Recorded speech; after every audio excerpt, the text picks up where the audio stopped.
dropped the classic, shot the visual to every track. They thought it was a fluke and so I ran it back. I'm winning, in fact, just go and check the stats. Earn my respect. This time sonically, man, first and foremost, don't hand out some flowers and get some shout outs, man. Jesse Parks, he is a pro. He is an animal at his craft, man. He's one of the coldest guitar players in the city, just musicians, period, in the city, man. Like, shout out to homie in the world, forget the city, in the world, man. Shout out Jesse. We was able to, I mean, we got some heavy hitters, man, like my boy Laquan Knott, man. It's Dark, the guy who played the keys for Dark Child, Rodney Jerkins. He's on the project, man. My boy J.D. Sloan on the sax for us, man.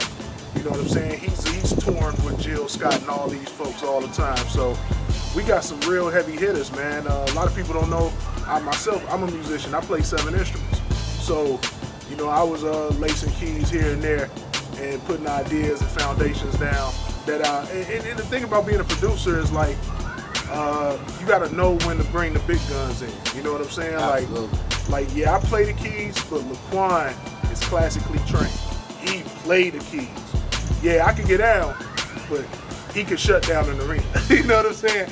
Like he gets a piano solo on the tour. You feel me? So cats like that we wanted to bring in throughout the process, man. You know, CA was like, man, what can we do to make this project better? Like a lot of people get the mixes back and they ready to roll. I'm ready to put my shit out and ready to.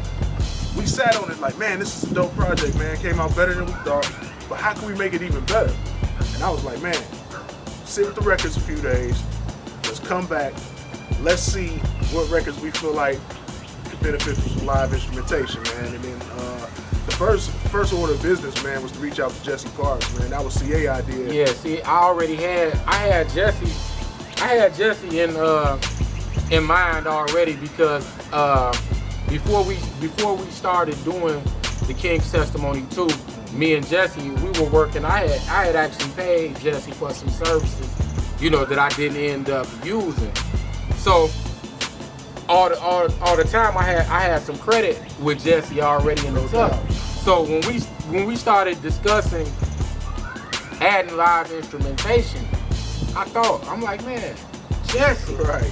You know what I'm saying? I always see Jesse on his live playing, you know, so I'm like, man, let me shoot a couple of these records over to Jesse and see how could he lace us. And it ended up just being a perfect marriage. Oh man, like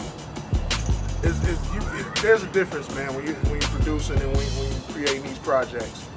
You can tell when somebody just trying to get you out the way, or when somebody really vibing with the music and they bonding with, you know, they taking those records like, yo, I rock with these, man. Like he put a little extra seasoning on them joints. You know what I'm saying? Yeah, man. Shout out to Jesse again, man. When he sent certain records back, like Save the Children, you know, with Alonda Rich, you know what I'm saying? I think that was the first one he sent back, That's right? the first one we got back, man. Yeah, then he sent back that Cuban Links too. Yeah. And it was like, man, he just took those records to a complete different level. Whole new stratosphere, you know, man. It was hard between, like, when me and Ill sitting back working on the records, it was hard.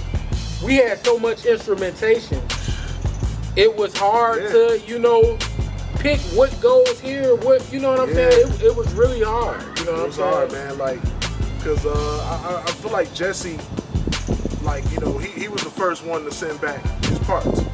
So he laid down the foundation that was a tough act to follow.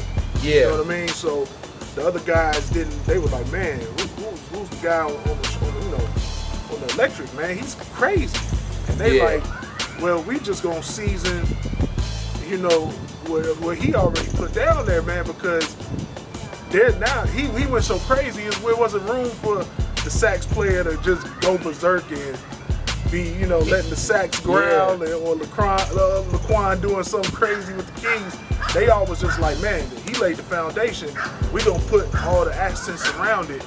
And even though them guys, some of the stuff they did send back was outrageous, we had to, you know, like me and CA was like, yo, we gonna have to, I would send back a mix and I would be like, yo, here's the mix with all the instrumentation in there, and then it'd be sometimes it was too much. It was too much. It would drown out the vocals. Right. You know what I'm saying? Like, Indeed, man. yeah, you know. Yeah, live instruments are powerful in the mix, man. So, you know, I put those in there and I'm like, yo, let me know what you think.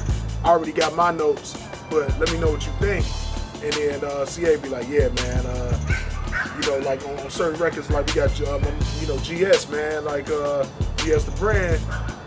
I'm like, yo, he needs to shine more on the chorus, man. Right. We're gonna take some of the keys out. We're gonna have to take some of the, you know, Yeah, we had to take stuff out so Bro could breathe, because, you know, his voice is an instrument within itself. Absolutely.